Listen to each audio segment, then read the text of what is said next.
सभी रोगों का एक ही समाधान, योग करो सुबह और शाम। सभी को नमस्कार। सबसे पहले आप सभी को 7वें योग दिवस की हार्दिक शुभकामनाएं। मैं प्रियांशु कुमार केंद्रीय विद्यालय लातेहार कक्षा 12वीं का छात्र हूँ। आज मैं आप सभी के सामने किन्हीं 2 तरह के आसनों को प्रस्तुत करूँगा एवं उससे होने वाले लाभ को भी बताऊँगा। आसन नंबर 1, शशकासन। शशकासन करने से पहले चलिए हम एक बार योग नमस्कार कर लेते हैं। योग नमस्कार के ढेर सारे लाभ हैं। कुछ लाभ को आज मैं आपको बताऊंगा। चलिए समझते हैं। योग नमस्कार करने से आपका स्वास्थ्य बिल्कुल ठीक रहता है। आप चिंताओं से बिल्कुल मुक्त रहते हैं। पाचन तंत्र ठीक रहता है। श्वास नली बहुत अच्छी तरह से अपने कार्य को करती है, खुली रहती है और आप में तंदुरुस्ती बनी रहती है। चलिए अब हम शशकासन योग करते हैं।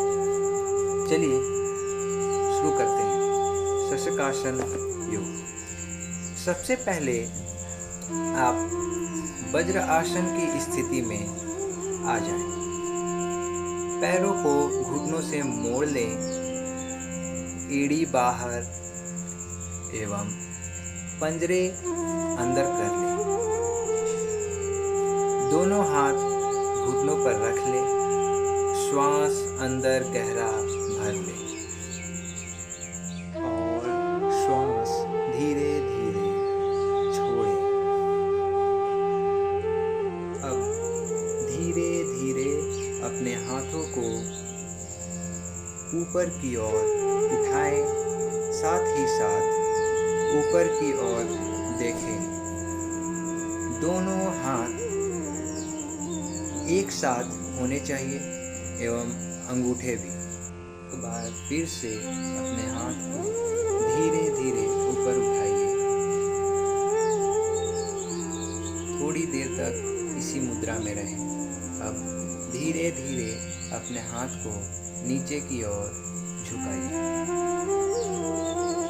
झुकाने के बाद आपकी छाती घुटनों से सटी होनी चाहिए एवं आपके हाथ सीधे और जमीन पे सटा हुआ होना चाहिए। करीब 30 से 35 सेकंड तक इसी मुद्रा में या स्थिति में रहें।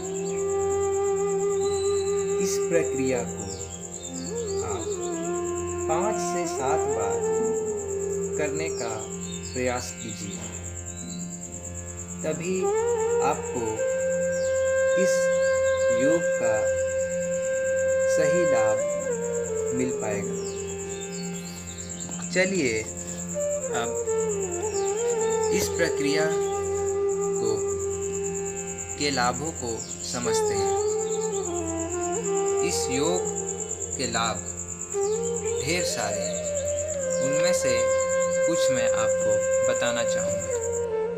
यह योग पेट के लिए, पीठ के लिए एवं डायबिटीज़ के लिए बहुत ही लाभदायक है।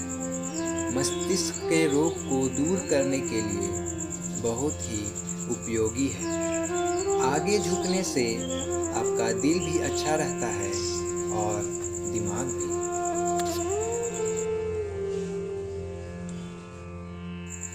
आसन नंबर 2, सर्वांग आसन।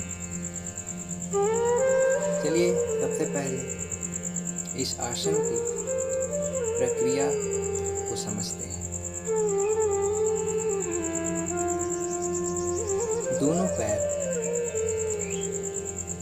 दोनों पैर पास में बिल्कुल सीधे। दोनों हाथ की हथेलियां जमीन पे। दोनों पाँव को धीरे धीरे ऊपर उठा लें।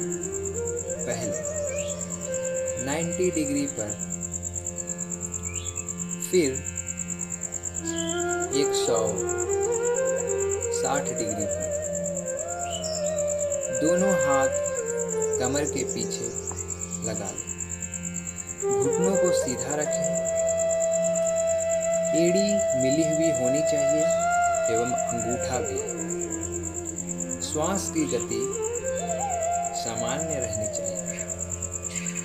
कोहनी, कंधे एवं सिर पर शरीर के भार को संतुलित करें। इस आसन को 1.5 से 2 मिनट तक किया जाता है, तभी पूरी तरह से इस आसन को करने का लाभ मिलता है। चलिए अब हम इस आसन को करने का कुछ लाभ को समझते हैं कि हमें यह आसन क्यों करना चाहिए। इस आसन से मस्तिष्क में रक्त और ऑक्सीजन का प्रवाह बेहतर तरीके से होता है, जिससे कारण हेयर लॉस की समस्या दूर होती है और मानसिक तनाव काफ़ी हद तक कम हो जाता है। इस आसन को करने से त्वचा की रंगत निखरने लगती है। साथ ही साथ इस आसन को करने से आपका पाचन प्रक्रिया में सुधार आता है, दिमाग को शांत करता है, आपकी कमर बिल्कुल सीधी रखता है, जिससे बाद में आपको कमर को लेकर कोई प्रॉब्लम नहीं होगी। इस आसन को करने से हमारे कलाइयों पर, कंधों पर जोर जाता है, जिससे हमारे कंधे और भी मजबूत होते हैं। इस आसन को करने के ढेर सारे लाभ हैं। अंततः योग से आप अपने जीवन में स्थिरता ला सकते हैं। धन्यवाद।